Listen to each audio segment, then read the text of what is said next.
Hello, John Cleese here.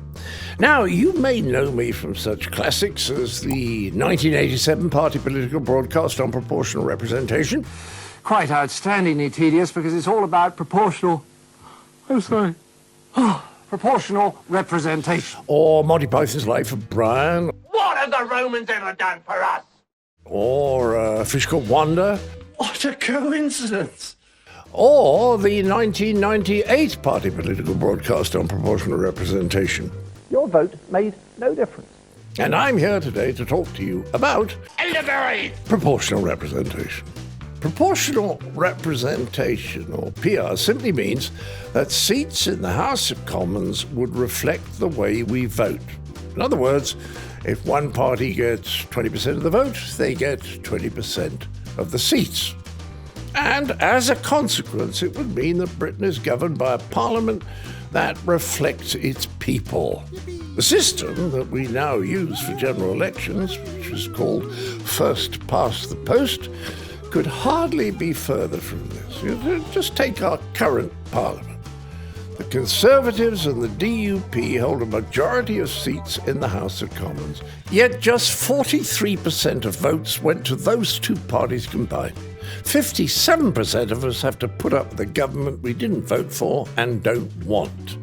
This is what's known as minority rule. And it gets worse. In 2015, the Conservatives got an outright majority with less than 37% of the vote. In 2005, Labour got an even bigger majority with just 35% of the vote.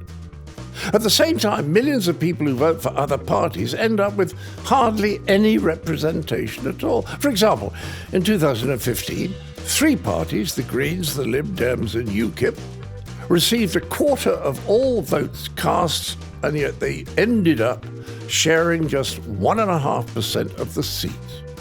Now, what you think of these particular parties isn't the issue. What matters is that our parliament doesn't reflect the way people vote in a general election. It reflects something completely different. I hear you say, but it's not the popular vote that matters under our system. What matters is local representation. Well, the problem is, first past the post is terrible at that too. With first past the post, MPs are supposed to be the democratic equivalent of Schrödinger's cat, representing contradictory views of different constituents all at the same time.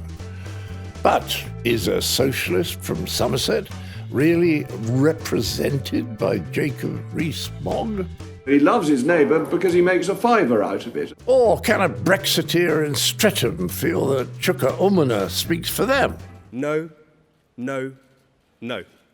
Of course not. And this disconnect between millions of voters and their unwelcome representatives is the source of so much of the alienation and mistrust that's entered into British politics.